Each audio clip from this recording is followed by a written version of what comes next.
Start recording. All right, here we go. Okay, so today we are joined by Emily Tillery, and we are going to talk about all things design. But Emily, first, I just want to say thank you for being with us. Thanks for having me. Let's have you start and just share a little bit about who you are and where you live. So I, Emily Tillery, as you said, that's my name. And I live in the Hudson Valley. I've been designing professionally as an interior designer for about 5 or 6 years. And prior to that, I worked in the fashion industry and slowly got into interiors through my own personal renovations. Contractors started pulling me in on projects, and then from there it just kind of happened naturally. More and more requests came in, and I've been helping people with their homes and Airbnbs ever since. Amazing. And I'm curious from your perspective, knowing that you've designed your own personal home and other people's personal homes as well as short-term rental properties, what do you feel like is a key difference for you as you are focusing your business on short-term rentals specifically right now? What makes it different to design for a short-term rental versus something else? Well, I think, when you're designing for a personal home, whether that's my own or a client's home, we're really thinking about functionality for the person, for the family. How is it that you are going to use the space? When you're translating that over into interiors, you really need to think about, the concept of hosting. And I have been lucky enough to host since 2017. I was part of the Airbnb Plus program before it was discontinued. And so really, taking my own experience from setting up my own Airbnb. And I think one of the best things that I had the ability to do when I was setting up my own Airbnb, because it was a renovation also, is that I was able to spend lots of time there and realize, like, how do I use this space? What does this need? Like, what is missing? And so, not only do I have my own hosting knowledge to offer people, in the setup and the design of their space to really optimize the things that they purchase and make sure, that their amenities that, make sense to spend money on and the guests are going to see and value and use. But I'm sorry, I lost my train of thought. Just keeping it real, people. Just keeping it real. That's awesome. I'm struggling with a Lyme disease relapse right now, and I've got major memory issues. That is awful. I know. That's scary. Living in the Hudson Valley. Wow. So no worries. So let me ask you this. Before we pushed record, you were telling me, I'm going to hold on. I'm going to close out something that makes noise. Let me make sure I have everything else off that makes noise. Okay. So Claire will edit that piece out. Okay. So before you started in the interior design industry, talk to me about what you did prior to that. Yeah, so I was in fashion design for 12 years. I started in couture, evening and bridal, and it was very different than what I ended up in, which was, quick turn, ready to wear, trend driven, throwaway fashion, basically. And when I started in fashion, it really felt like an art, and it was creative, and we were telling a story. And I feel like that's something that I actually like to take over into my design process now in interiors, is the whole storytelling part, right? I think, one of the most important things about designing a property is to make sure that it kind of tells a clear story, whether that's something that relates to the area, maybe something that personally relates to a host that a guest can appreciate, or even if that story is, maybe a little bit more subtle with like a color palette, that carries throughout, so that, when a guest is viewing your space as a potential place to stay, it's consistent and it looks kind of like you're looking through a book of pictures or a photo album. So yeah, I think that I really like to execute the creativity and carry that through, and tell a story with it. And that's what I enjoyed about the fashion industry until I trickled down to the, hey, let's just knock everybody off stage. What was it that made you want to shift from the fashion industry over into interior design? So one of the main reasons why I decided to make the transition was because I was just feeling so guilty, as I said, kind of about the fast fashion industry that I had started working in. I actually did have a fairly successful fashion blog for a time. And so I was contributing to it, as an influencer myself as well, in, trying to get people to purchase the newest, coolest, trendiest item that you may only wear once or twice and then throw away, or if you're lucky, maybe resell it. Mhm. But yeah, just seeing the waste, like literally walking through my office in Midtown and having clothing samples or fabric or whatever, like stacked in piles up to almost my waist. So, trying to just get away from that, I just no longer felt right, like contributing to that waste in the environment. Now, I may be like jumping ahead here, Mhm. but anyone who has done any sort of renovation knows, unfortunately, there's a lot of waste in renovations or in property setup too. So with my company name being Reclaimed Retreats, I really try to uh, pull in as many reused items as possible, whether that means, just directly finding something from marketplace or perhaps doing a creative DIY, either me or the host, depending on if it's a remote setup or if I'm helping hands-on with something. Okay, so I have to ask you, I would be probably the world's worst creative DIY person, but what is your favorite creative DIY project that you've done for a short-term rental? Oh goodness. um I uh, I don't even know. I mean, so I have a history. So before officially transitioning into interiors, I kind of did this like in between phase where I was doing my own renovations. And so during that time, I was trying to like incorporate as much, probably 80% of my personal home that I'm living in now is repurposed found material. So I prefer the search. Like that's my favorite part of the process is the Gotcha. search. But as far as, refinishing, I also like refinish a lot of furniture and stuff. That's definitely not like for the faint of heart. It's a lot of work to strip and paint and all of that. Um, Gosh, I don't know. I like can't think of one particular project right now, No, but one that's thing that I fine. love to do that is super easy, and I think that anyone can do this, is I love to go to local flea markets. But if you don't have like a flea market in your area or a great vintage store or something like that, another option is to go on Etsy. And a really fun, easy way to introduce some like local decor Mhm.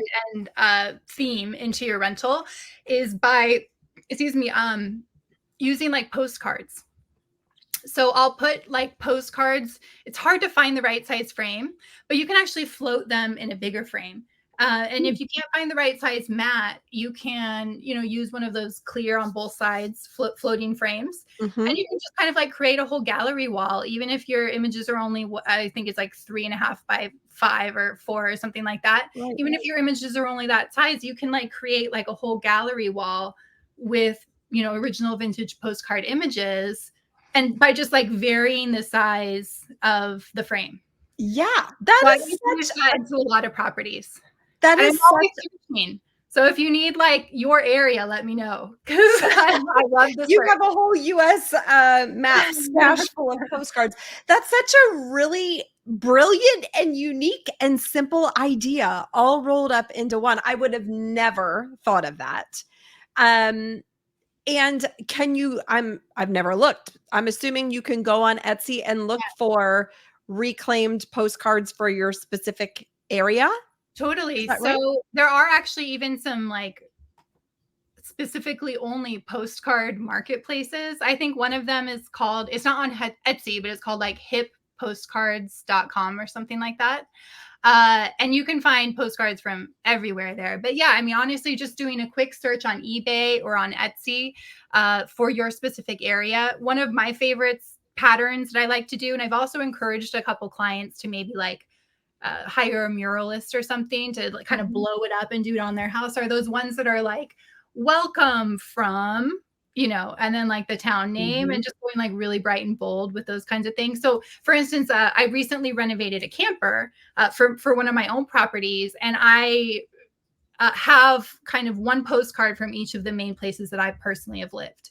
And for me, it makes sense because the camper could travel around. So I have Mhm. Seattle, I have Los Angeles, I have New York City, and then I have the Hudson Valley. So, pulling in different postcards of the area or the state or a local landmark can be really fun ways to decorate. That is such a fun idea. Now I feel like as soon as this interview concludes, I'm gonna need to hop over to Etsy or eBay. Yeah, definitely. And also, like, if you have a great local print shop, you may be able to work with like, scanning them in, blowing them up, printing them out in different sizes as well. Interesting. Okay, now you said you really love the search piece of it, and you've shared that fun postcard nugget. Now I wanna know what some of your other hacks or tricks for utilizing reclaimed items might be. What's your second favorite? So, like, my second favorite source or marketplace, or like how Or to find, thing where to to find. decorate with, or ways, to reclaim or repurpose something into a short-term rental. Sure. Well, okay, this doesn't quite necessarily follow that line of questioning, but Yeah. one thing that I can say that people seem to love, also with my camper, it's like truly a little time capsule because it's a 1976 Shasta. And so I've tried to pull in different elements, both with color element or like color palette and, you know, period appropriate things. Like people really feel like they still have like the modern amenities for comfort that they need, but potentially even theming a property if it makes sense, for the property with little items that make sense that are from that time. So I've got vintage board games. I've got a Nintendo, which is a little bit, it's 70. The camper is a 76, so it's definitely like maybe 10 years, 10 years past. You But people, you might need a Commodore 64 or an Atari. I know, but I think people appreciate Nintendo more. So I literally, I have to shut the campground down, unfortunately, because we're in New York around like mid-November every year, so the pipes don't freeze. But our first year, we didn't know, when we needed to make that cutoff. So we continued to accept reservations, with the pre explained knowledge that we may have to shift you over to someone else. We know Mhm. local hosts in the area. You may need to stay somewhere else. So we came to this point where this guest had booked for like December 15th. And we're like, it's going to be free. It's going to be below freezing. You're not going to be comfortable. It's not good for the camper. We're going to need to reschedule you or, get you another Mhm. place to stay. They were like, but we really want to play your Nintendo. They literally did not want to cancel their reservation. Like they booked for my Nintendo, for my Wow. tape deck, for my, cute little butterfly chairs around the fireplace. Like it matters. Decor Mhm. matters. And, finding these fun vintage elements that all speak to each other and create a theme and a feel for your listing, like it Mhm. matters. So you don't have to be creative or crafty to like, have a well-designed space. You can also just think, I guess a little bit creatively, think a little bit creatively about like what makes sense. Like once again, what story can this tell? And what can I do that's going to make my listing different? Listen, it's not the Mhm. same to have one of those like multi system new game consoles. We're like, oh, Right. cool, you can play like Super Mario Brothers. It's not the same. Like, Right. tell a story. Your pictures are your biggest asset, and get the elements in place to make that happen. Yeah, I love that. One of the things that I try to do, and I am certainly not a decorator or an interior designer by any stretch of the imagination. I actually enjoy staging and furnishing properties. Call me crazy. No, it's my Um, My other I favorite know. part, It's search and fun, sleeping. right?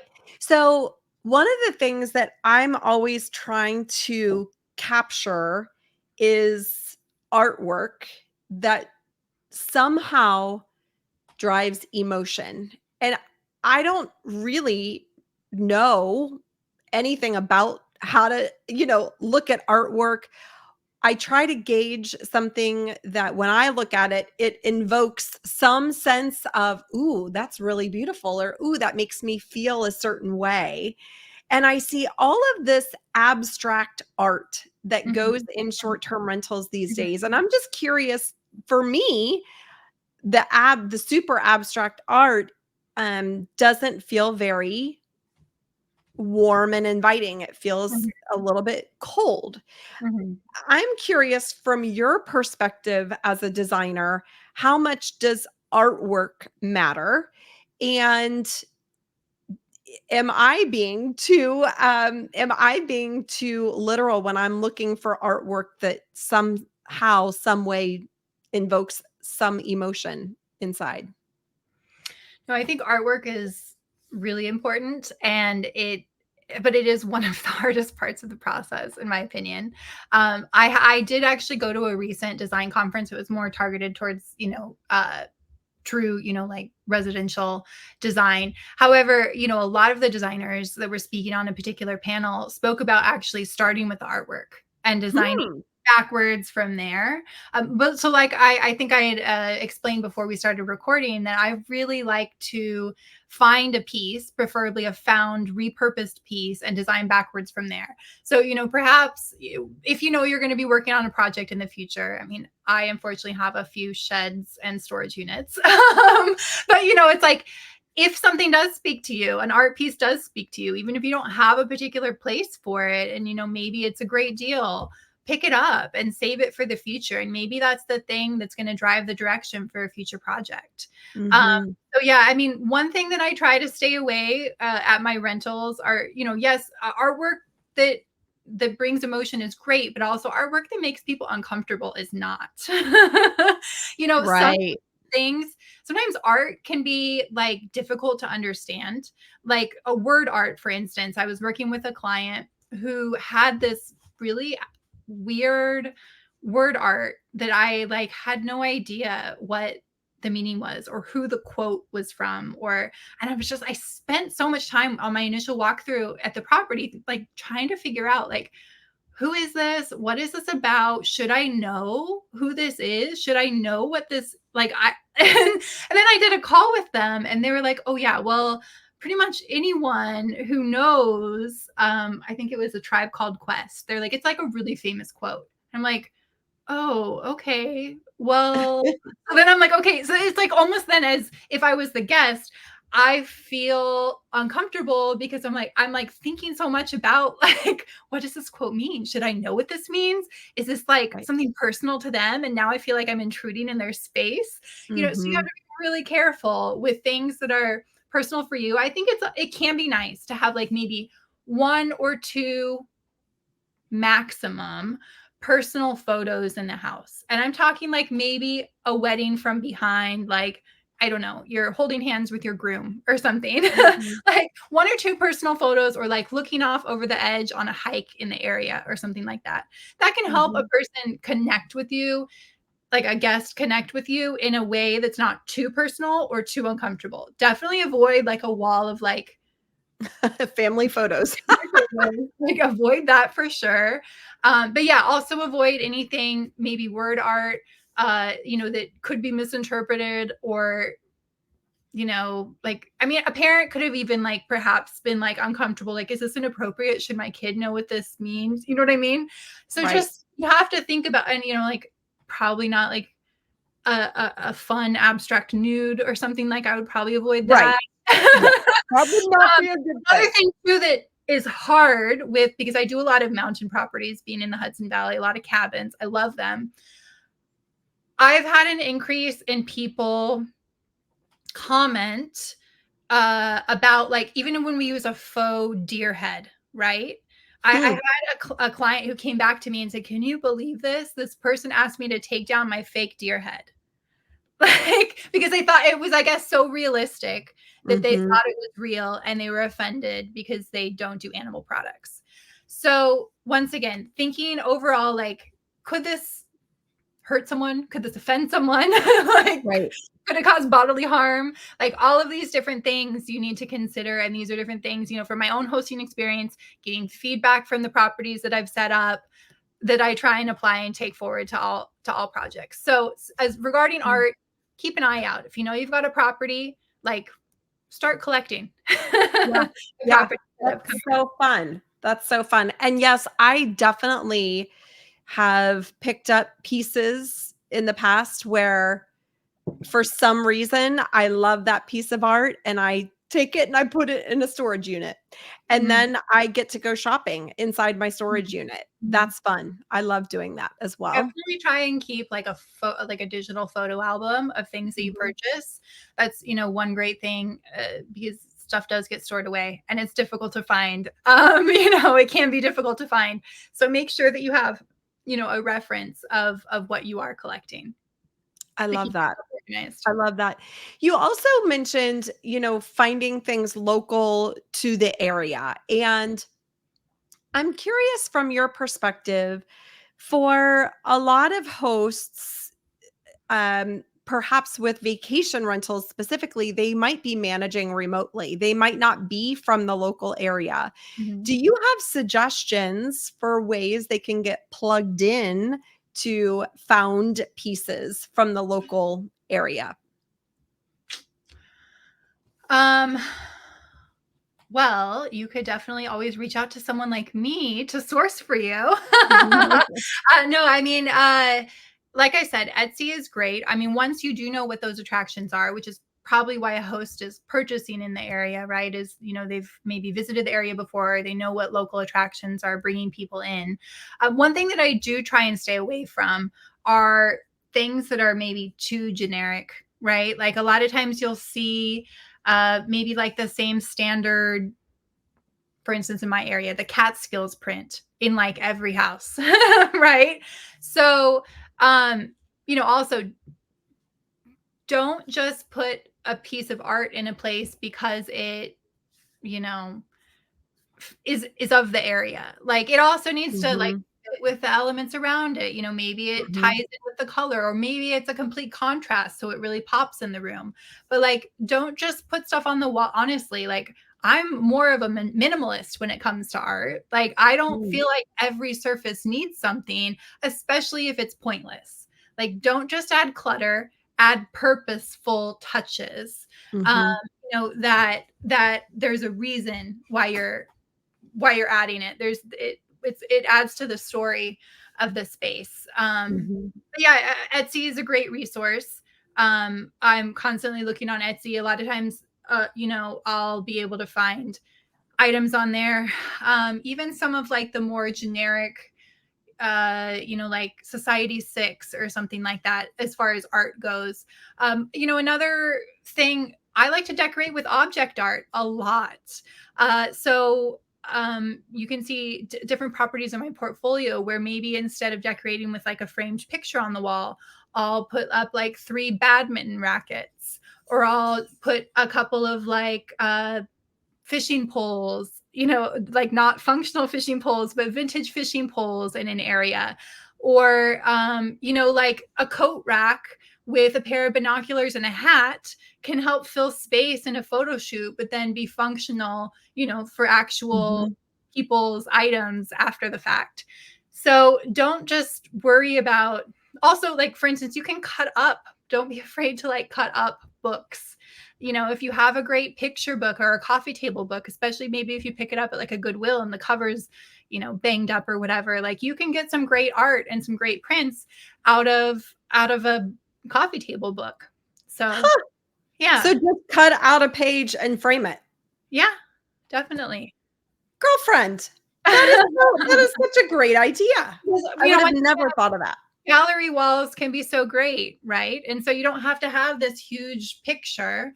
Also, like, for instance, thinking about too, a lot of times you'll have, for instance, behind me, this is my husband's office. Mhm. But you might have like an annoying thermostat or something Mhm. ruining your picture in an Airbnb. So, maybe hide the thermostat by like putting a few different smaller frames around it and almost incorporating it into your gallery wall. Hmm. Interesting. Interesting. I love the idea of object art. I've never heard it described like that, but the minute you said it, I knew exactly what you meant. And again, to your point, like you can incorporate things from your local area, your local community, um, experiences that someone might take advantage of while they're there as well. That's so good. That's so good. And the picture book, I would have never in a million years thought about cutting up a picture book, but that's such a brilliant and easy idea to Yeah. help. Oh, sorry. Go ahead. No, go ahead. Go ahead. No. Um, Once again, speaking back to the flea markets, one of the things that you'll see really often is people will be selling these old vintage Autobahn prints. They call them like book plate prints because they were originally part of these books. And, sometimes the books from like 1900 or whatever. And, the whole thing, the binding must have fallen apart. And then there's these beautiful pictures left over. So, yeah, I mean, that's another great way to kind of bring in more for like the cabiny themed homes and stuff. But, Mhm. draw people outside by kind of showcasing like, hey, look, once again, hang the bird binoculars on a coat rack with a Mhm. hat, and then put a couple pictures of birds and different things around, leave a backyard bird book, and Mhm. make it kind of like something that can be part of your listing. Like, oh yeah, come see the birds, or like go for a hike and see the birds. So like you could use birds or use wildlife pictures that are exclusive to your particular area. Such a great idea. I'm curious. I'm going to switch gears a little bit and ask you what your biggest pet peeve is when you look at short-term rental listings and you look at the design um, that could be executed or the photos in listings. What's one of the biggest things that just eats at you? Straight out of the box, Amazon. Mm, It bothers me for a few reasons. Number one, there's so much great available inventory out there. It does definitely take a little bit more work to curate secondhand items, but the waste that we have, like I said, I transitioned from fashion because of the throwaway economy, and unfortunately the quality of a lot of the goods that we're getting now from places like Amazon, sometimes even Wayfair, although you can definitely sort the quality typically a little bit better with Wayfair. But yeah, the quality of items is just not what it should be, and so you're going to end up spending more because the items are going to break and you're going to have to replace them. And it's going to be, especially for those hosts that aren't local, it's going to be a huge headache to get those items in again. Now, one thing that I have suggested, now it's not as cost effective as it could or should be, but if it makes sense to you, if you have access to, for instance, like a large U-Haul or, a vehicle that can tow a trailer or something, is if you're off site, curate items before your property is ready, and then take them down with you. It cuts out the need for something like a receiver, or like a handyman or something to stop by your house every time you receive a package. And that way, you can get these more quality items that are going to mhm. look and feel more comfortable typically than what you're getting from Amazon, and then transport it all at once down to the property. Plus, another thing that's a pet peeve about setting up in the Amazon Wayfair way is receiving those items and then be missing a piece, have a piece be damaged, and then throwing off your whole timeline for the project and the setup because something's damaged and you're Yep. waiting for Wayfair to send you one bolt, Yeah. or Now, one panel. yeah, I totally agree. And I definitely, again, I am not a designer at all, but I do enjoy staging my properties and staging the properties within my portfolio. And I see so many people, obviously, who are designing virtually. And there's, again, nothing wrong with that, or ordering things from multiple websites to have delivered and then setting everything up. For me, my preference is I want to actually like put my hands on things. I Mhm. want to feel the quality. I want to Totally. know that I'm buying a quality piece because let's face it, stuff can look very different online that it Totally. looks in Yeah. real life. And the other thing too is the color tones. Mhm. Color can be extremely misleading on a website. Mhm. And if in my perspective, if you've ordered products thinking they're a certain color tone and they arrive and they're very different, that not only can throw off your whole timeline, it can be costly Yeah. and eat away at your own time because now you've got to Yeah. go return Yeah. everything. So I actually love staging property from my local resources. Mhm. So when I'm here in Ohio and I'm staging a property, I'm mostly, not always, but mostly using Ohio retailers. When I go to Myrtle Beach, I am staging with Myrtle Beach retailers. Um, and it's definitely not the norm these days, it feels Mhm. like. Yeah. But also, speaking to the Amazon aspect again, right? And comfort. Um, Mhm. you can get a sleeper sofa, quote unquote. It is This is like another pet peeve, right? People pretending that something is like an adequate bed in a short-term rental when you would never sleep on that yourself. So, Mhm. speaking again to the quality of things, like when I see pictures of a listing or pre-listing, the property management company comes to me and they're like, "What can we improve?" To make Mhm. this to make this look like it's part of our portfolio. And I see these square line, rigid foam, no padding, not ergonomically comfortable dining chairs. Like I said, the foam sleepers that are like, yeah, like futons basically, and you're like gonna tip over when you like lean on the wrong part in the middle of the night. Like, don't do it. I've had at least 5 to 10 clients basically, that I've done refreshes for instance, who've come Mhm. back to me and said, gosh, I wish I just used you from the beginning. Like, Mhm. actually, one of the ladies who's part of kind of your mentorship program Mhm. had come to me and said, Stacey said, know your own strengths, right? Like, you don't have to do it alone, and you do Yep. have to understand too, especially with like someone who tries to source from a secondhand way. You need to make sure that the pieces that you're ordering are right for your space, that they fit. Have you done a floor plan? have you Mhm. have you measured your property? Like, What let's do you start. mean measured? Why do we need to measure?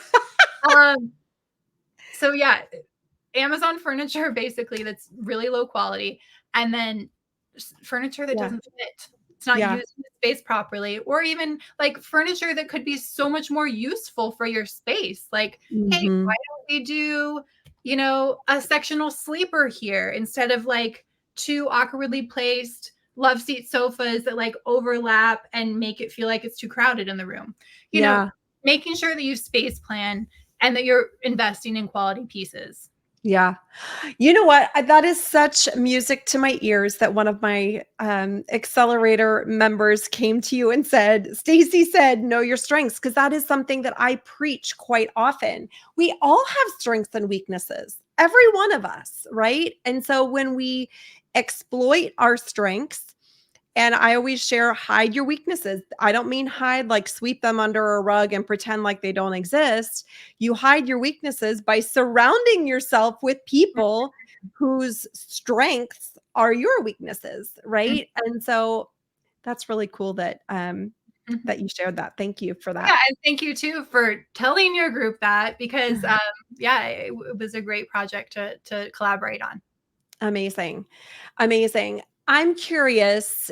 I want to move to the lightning round, but the last question that I want to ask you is if someone is wanting to design a short-term rental and they're a little unsure about how to even select a designer, Mhm. what recommendations would you have for them? What should they be considering?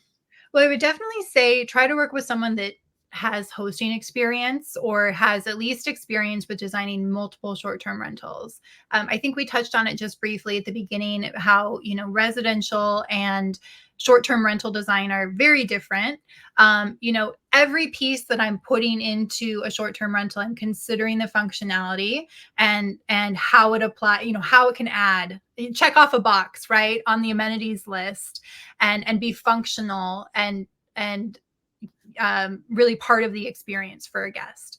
So without that, I mean, you might end up with a very pretty space, but you might end up with a sofa, that has a really low rub count and it's going to be pilling, 5 guests in, Mhm. or a rug that's like shedding like crazy for the first year that you're hosting. And even, just as I said, thinking about like, where can we add a bed, or do we pull back because that's not your target market, right? Of like Mhm. trying to cram as many people into a place as possible. I'm more on the let's pull back side of Yeah. things personally.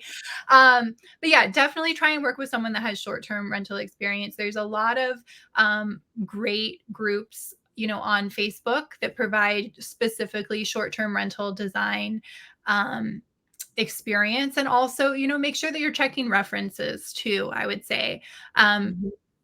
I think almost anyone who has designed a rental feels that they could design something for someone else. Um, Mm. and listen, I mean, I have a design background, more, Mhm. in fashion originally, but I've been doing it now for quite a few years. But it is important, that you check references. I probably wouldn't go with someone who's just designing, a property for their first time, unless you feel like you want Mhm. to take that journey with them. Mhm. Great advice. Great advice. Okay, girlfriend, I want to move to the lightning round. Okay. So I'm going to ask you a series of questions and ask you to answer with the very first thing that comes to mind. First question is, where is your favorite place to vacation? I'm a Disney girl. Oh, I you steal my love heart. Disney, but I also really love Hawaii. I'm from the West Coast originally, so Hawaii was our getaway. Okay, so I grew up going to Disney World one year for vacation, and then the next year, the beach, and then the following year, Disney World. So we would always alternate Disney World and the beach. So I am very much a beach girl because of that, but I love Disney World.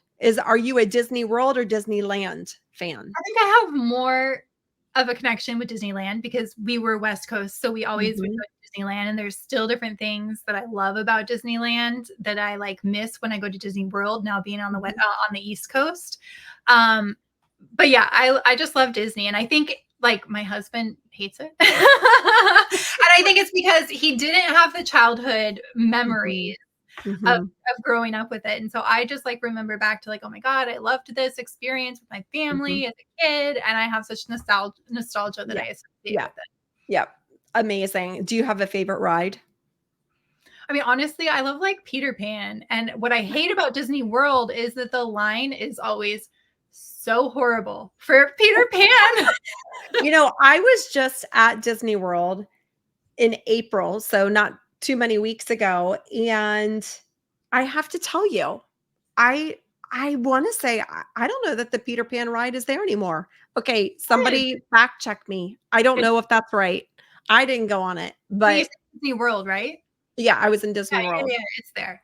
Okay, so I was there in clearly January. I'm living under a rock, okay? I apologize for all you Disney fans Well, out there that the fantasy land in general in California is so much better. Like there's I don't know, Mr. Toad, Alice in I Wonderland, love Mr. Toad's yeah, Wild Ride. Yes. Snow White. Like there's all like Fantasyland and Disneyland is so much more epic. However, like the whole experience as a whole of like Disney World, while overwhelming, it is pretty cool. But Yeah. also Guardians of the Galaxy is probably like my new favorite ride. Okay. It was so good. And Tron was really good too.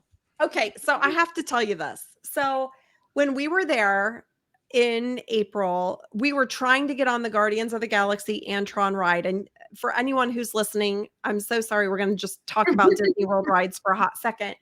But they have you have to like schedule, you have to get on an app and schedule your ride Wake with up at these like rides. 7 Like a.m. you can't just get in line. Okay. No.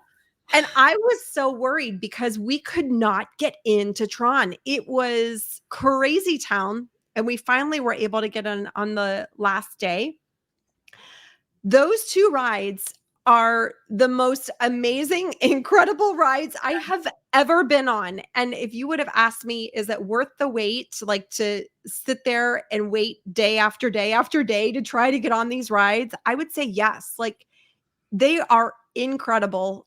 Yeah, Like totally. nothing I've ever been on before. Definitely. And smooth too. Like it's Yeah. not like you're like getting whiplash or whatever. Yep. Yep. Okay, sorry. We're back to the lightning round. We had to just take a quick detour to talk about Disney World. Okay, so you're a Disney girl. That's your favorite place to vacation. Where's one place you've never been that you want to visit? I want to do the US like national park thing. Particularly like, Arizona, Utah-ish. My parents just did it. They loved it. But yeah, I mean, I now have a camper. It's parked. It doesn't drive around. But I would love at some point, it was a COVID dream to like Mm, tour the US in general. There you Yeah. go. There you go. All right. What's one thing you know now that you wished you knew when you were starting in the world of short-term rentals? Okay. Sometimes it's better to list than just wait until everything's perfect. I know this is Okay. surprising, and maybe it's a little bit different now that like new listings get such a boost, but I don't think Mhm. anything is ever going to be perfect. And Mhm. it's totally a balance because Mhm. photo shoots are expensive, Mhm. but if you're capable of taking your own images, like say if you have a true season in your area, right? Mhm.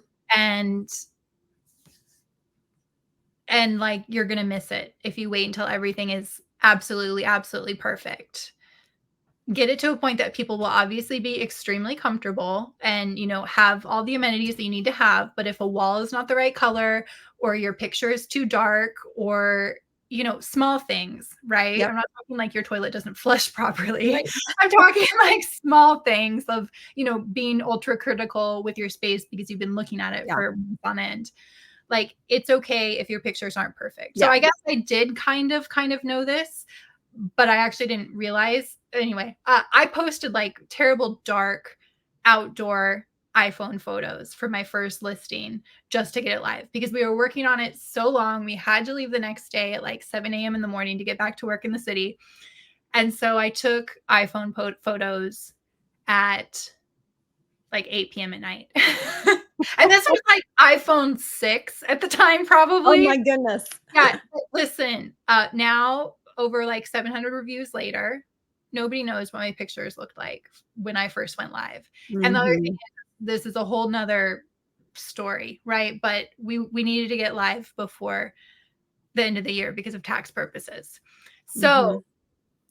it's not the end of the world if every single picture isn't perfect. However, pictures are your biggest long-term success booster. Mhm. So Mhm. anyway, it's never going to be perfect. Yep. Do what you can. If you're leaving and it's, I mean, one of my Myrtle Beach clients, Mhm. she had an issue with her curtains not arriving on time. It's like, whatever, take pictures with the old curtains. Yep. Nobody except for us is going to know you were supposed to have beautiful white linen blackout curtains and Mhm. instead they're palm print. Like Right. nobody's going to Right. know except for us. I'll Photoshop them for my portfolio. Don't There worry. you go. That's hilarious. I love it. Okay, next question is, what's the best piece of advice you've ever been given? Oh gosh. I don't even know. I honestly haven't really had a whole lot of mentors. Um, but I would say very young. I started my career in fashion when I was still in college. I was lucky enough to work with a local designer. And by 21, I was traveling internationally, 2 weeks in China, 2 weeks in Seattle for over 2 years. And that was Wow. really difficult at that age Mhm. to have like a level of professional communication. So, one thing now, that boss and now also someone that I'm working with now has reiterated is that you don't always have to respond immediately. And I think that this applies Mhm. also to like responding to guests, responding to clients, maybe if something's like shifted and it's not going quite how we want. Like even though we live in an age of being able to get a hold of anyone at any time, um, if you're not able to compose and breathe and like think of a professional way to respond, it's okay to step back and not Mhm. respond immediately. That applies to Mhm. like family communication and everything else. Like Yeah, compose that's great yourself. advice. If you're still upset about something that's not necessarily design related, right? Like Right. pause, think about it. Also, like it does actually, come into say like a renovation. There's always going to be something that goes wrong.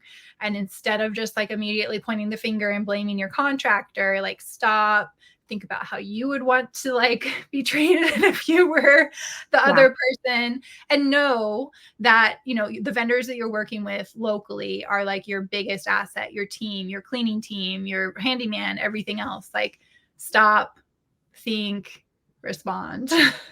That's great advice, girlfriend. I love it. Last question. What's one thing and or person that you're grateful for today? One thing or person. Well, I have a great friend who's with me right now, working with me on my Airstream renovation. I have a new camper that I'm introducing.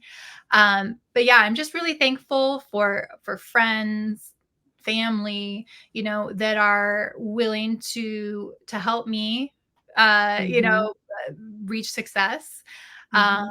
and then also, reciprocating that, right? Like I just helped her launch her place in the Finger Lakes as well. So, find someone, that you can build a sisterhood with to Yep. bounce ideas off of. I don't know, for me personally, and I think you are probably experiencing the same thing with the house that you're staging right now, but it's like when it comes to my own space, I have to have someone to bounce ideas off of. Mhm. You always second Mhm. guess yourself when it comes to your own space. I know exactly Oh, what I want to do for the other person's space, but for my own space, I'm like, I don't know. Is this the direction I want to go? Is this what I want to do? So, yeah, yeah. having those friends that are able to help me and also help focus me as well. Yeah. That's so great. So great. Emily, if anyone listening wants to get in touch with you to learn more about how you might be able to support them, where is the best place for them to find you online? Well, I am a part of your female short-term investors group, but also you can easily find me at Reclaimed Retreats on Instagram. I've been so busy over the life of my business that I have yet to like establish a formal website. But I do have a great portfolio link that I can send along, and I'm also spending more time now on trying to curate some of the projects I've recently worked on via Instagram as well. Love it. Reaching Emily, on Instagram would be great. so great. Thank you so much for being with us. This was so fun. Yes, it was. Thank you so much. We'll have to talk Disney sometime soon. Exactly. I love it. All right, girlfriend. Woohoo! That was great.